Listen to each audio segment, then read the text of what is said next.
अस्सलाम वालेकुम नाज़रीन इकराम, आप सबको खुशामदीद। मेरी आज की वीडियो कुर्रश उस्मान के बारे में है और आज की इस वीडियो में इसके एपिसोड 14 का रिव्यू होगा और आने वाले किस्से वाक़यात पर भी बात की जाएगी।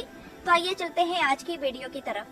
तो नाज़रीन इकराम, कहीं से भी एक स्लो एपिसोड नहीं थी बल्कि वाक़यात से भरी हुई थी।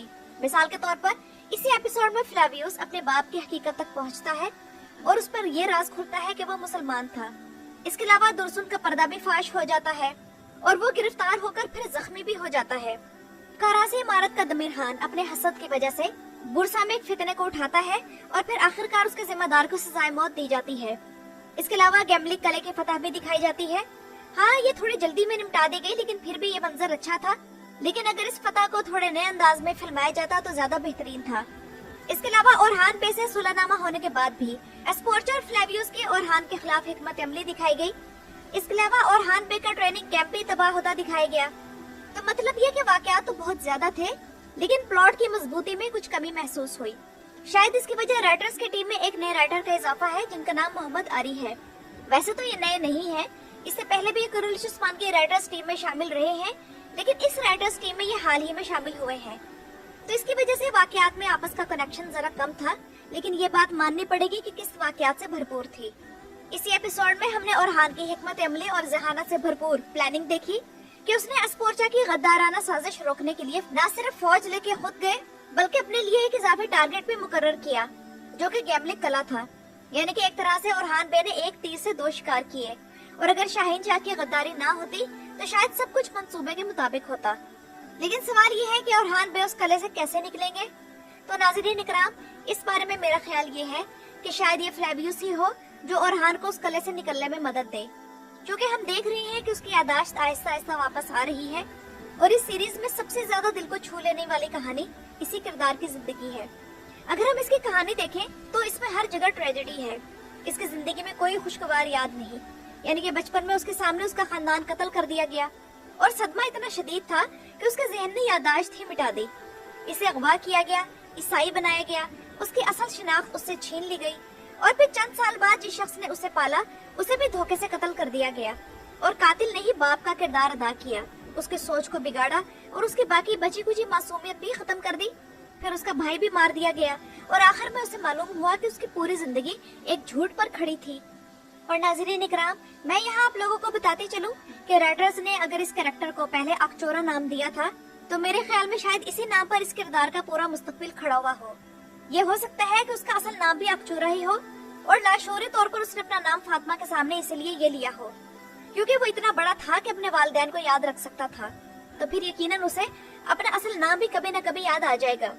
और वैसे तो इसके माजी के बारे में जो फ्लैशबैक्स हमने देखे, इससे तो लगता है कि उसका खानदान आम से लोग थे, लेकिन एक इम्कान ये भी हो सकता है कि अकचोरा दरअसल उसके वालिद का नाम हो और फ्लेवियस ने वो नाम इसलिए इस्तेमाल किया हो क्योंकि वो अपने बाप से जज्बाती तौर पर जुड़ा हुआ था। यानी कि ये नाम उसकी अपनी शिनाख्त ना हो बल्कि उसके बाप की याद की अलामत हो।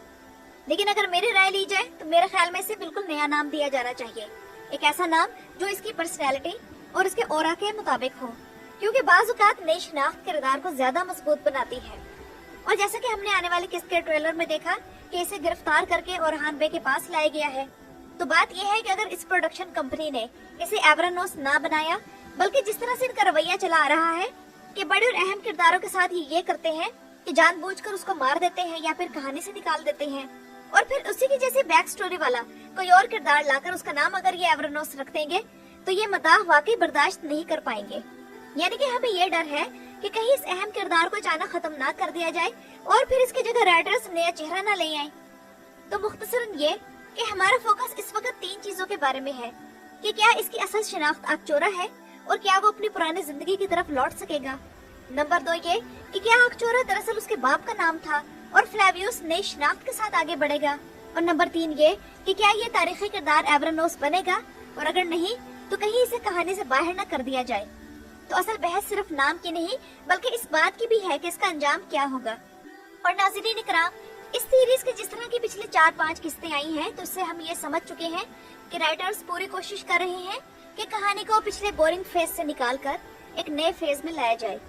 इसलिए आहिस्ता आहिस्ता फिर सब कुछ अपनी जगह पर आ जाएगा और हम इस ड्रामे की कहानी पहले से बेहतर अंदाज में देखेंगे। राइटर्स को महसूस हो गया है कि ओरहान और नीलोफर का ताल्लुक कोई ख्याली दास्तान नहीं, तारीखी तौर पर भी ये एक हकीकी रिश्ता है जिसने रियासत की बुनियादों में मजबूत किरदार अदा किया। इसलिए इनके ताल्लुक को संजीदा और मरकजी हैसियत मिलनी चाहिए। और फिर बिलाखिर इस एपिसोड में वो तब्दीली आ गई जिसका हम कुरुलिश उस्मान के पिछले 2 सीजन में भी इंतजार करते रहे थे, यानी कि कबीले से महल में मुंतकली। और आप जरा तसव्वुर करें कि इतना प्रोफेशनल और शानदार सेट सिर्फ चंद हफ्तों में तैयार कर लिया गया, ये वाकई काबिले तारीफ है। एपिसोड के माहौल में शाही रंग नुमाया था और एक बहुत अहम और तारीखी वाकया जो हमें इस एपिसोड में दिखाया गया वो ओरहान बे का तुगरा था, बिल्कुल वैसा ही तुगरा जैसा कि तारीख में मौजूद है। और फिर हर उस्मानी सुल्तान का अपना तुगरा बनाना और शाही दस्तावेजात में बतौर मोहर लगाना इसके बाद एक रवाज बन गया था। और अब लगता है कि पुरसा और मंगोलों के अख्ताम के बाद एक नई शुरुआत हो रही है और कहानी में सुकून नहीं बल्कि कहानी की रफ्तार तेज है। और इस एपिसोड में तो फातिमा का रोना धोना भी कम कर दिया गया और उसकी जगह हलीमा ने ले ली, लेकिन शुक्र है कि उसे ज्यादा रोता धोता नहीं दिखाया गया, बल्कि उसने जल्द ही खुद को संभाल लिया और एक बहुत बहादुरी वाला काम ये किया कि दुर्सुम को भागने से रोकने की कोशिश करते हुए उसे तीर मार दिया।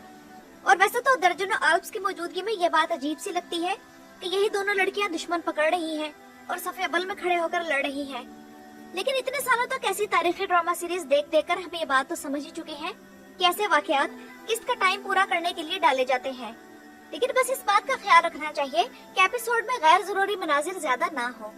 अब अगर मर्द याज़ ओगलो की बात करें जो ओरहान के किरदार में नजर आ रहा है, तो उसकी सबसे नुमाया खूबी उसकी बेसाख्ता अदाकारी है। अब ऐसा लगता है कि वो मनाजिर में खुद को ढाल लेता है। उसकी अदाकारी में कोई आर्टिफिशियलिटी नहीं है, उसकी अदाकारी मजबूत और क्लियर है। तो नाज़रीन इकराम, कहानी में जैसा कि बेहतरी नजर आ रही है तो मरकजी अदाकार की अदाकारी भी एक मजबूत सहारा बनी हुई है। और अगर यही तसलसल बरकरार रहा तो आगे वाकई कुछ खास देखने को मिल सकता है। लेकिन नाज़रीन इकराम, इस एपिसोड के हवाले से मेरे जहन में कुछ सवालात ऐसे हैं जो ये एपिसोड देखते हुए वाकई जहन में उठते हैं। मिसाल के तौर पर हमें ये बताया गया है कि इज़निक में आने जाने वालों पर सख्त निगरानी है, जबकि ओरहान बे की फौज इज़निक के आसपास के इलाके और रास्तों की निगरानी कर रही है। लेकिन जंगल में मौजूद इस चौकी को क्या अपनी नजरों के सामने एस्पोर्चा का जाता लश्कर नजर नहीं आया? कले से इतना बड़ा लश्कर बाहर निकाल कर ले जाना क्या आसान काम है? दूसरी चीज ये कि बिल्कुल ये बात ठीक है कि एस्पोर्चा को जिद्दी और हर तरफ दिखाया गया है और वो एक डोमिनेटिंग पर्सनैलिटी है, लेकिन इसके ओरहान से शादी के मसले को इतना तूल क्यों दिया जा रहा है? महमद फातिल और सुल्तानी ड्रामा सीरीज में सिर्फ 4 किस्तों पहले प्रिंसेस रोज आई और 4 किस्तों बाद इन दोनों का निकाह हुआ और सुल्तान फातिह जंग पर भी चला गया, लेकिन यहाँ रिश्ते के मामलात तक अभी तक हल नहीं हो पा रहे। और इसी तरह एस्पोर्चा को मुसलमानों का इतना खून बहाता क्यों दिखाया जा रहा है? हम जानते हैं कि ये तारीख के मुताबिक एक पॉलिटिकल मैरिज थी, यानी कि एक सियासी शादी, लेकिन राइटर्स की यही प्लानिंग नजर आ रही है कि वो इस शादी को भी मोहब्बत की शादी में बदलना चाहते हैं। तो क्या ये जरूरी है कि हर शादी को मोहब्बत की शादी में बदला जाए?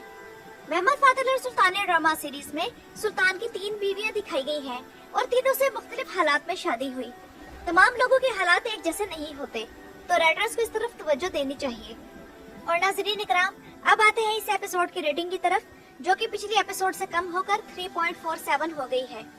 लेकिन नाज़रीन इकराम, ये सिर्फ तुर्की की रेटिंग्स हैं। ये सीरीज ग्लोबल लेवल पर बहुत बड़ी पॉपुलैरिटी हासिल कर रही है और इस वक्त 100 से ज्यादा ममालिक में नशर हो रही है। मिसाल के तौर पर आप सिर्फ यूट्यूब ही देख लें तो इस सीरीज ने यूट्यूब पर अब तक 6 अरब से ज्यादा व्यूज हासिल किए हैं। और इस सीरीज की जो लेटेस्ट एपिसोड्स हैं, उसने सिर्फ 48 घंटों में 5 मिलियन व्यूज हासिल किए हैं। तो बेशक तुर्की में ये बहुत कम रेटिंग हासिल कर रही है, लेकिन अगर इस सीरीज का ऑफिशियल यूट्यूब चैनल देखा जाए, जो कि नाज़रीन इकराम ये जानने का बुनियादी सोर्स है कि इंटरनेशनल लेवल पर ये सीरीज कितनी मकबूलियत हासिल कर रही है, तो दूसरे तुर्क ड्रामों से ज्यादा कुरुलिश ओरहान यूट्यूब पर मकबूल है। इसकी कोई भी एपिसोड सिर्फ 24 घंटों में 2 मिलियन से ज्यादा व्यूज हासिल कर लेती है। भले तुर्की के लोग इस सीरीज को नापसंद कर रहे हों, लेकिन पाकिस्तान, बांग्लादेश, इंडिया और अरब ममालिक में ये सबसे ज्यादा देखी जाने वाली सीरीज है। यहाँ तक के लोकल ड्रामों के मुकाबले में नौजवान नस्ल इस सीरीज को देखना ज्यादा पसंद करती है। और इन तमाम ममालिक में ऐसी वेबसाइट्स मौजूद हैं जो इसके हर एपिसोड का इंग्लिश, उर्दू या किसी भी और लैंग्वेज में तर्जुमा करके इसे अपनी वेबसाइट्स पर रिलीज करते हैं, जहां लोग ऑनलाइन जाकर इन एपिसोड्स को देख सकते हैं। और जैसा कि अब इस सीरीज का सिनेरियो ज्यादा बेहतर होता जा रहा है और कहानी भी इंटरेस्टिंग होती जा रही है, तो ऐसे व्यूअर्स भी इस सीरीज की तरफ दोबारा अट्रैक्ट हो रहे हैं जो कि कुरुलिश उस्मान खत्म होने के बाद इस सीरीज को छोड़ चुके थे। तो नाज़रीन इकराम, ये तो था इस एपिसोड पर मेरा मुकम्मल रिव्यू। आप लोगों को मेरी आज की वीडियो कैसी लगी और इसमें की गई बातों से आप लोग किस हद तक मुत्तफिक हैं? कमेंट्स में अपनी राय का इजहार जरूर कीजिएगा। मेरी वीडियो देखने का शुक्रिया।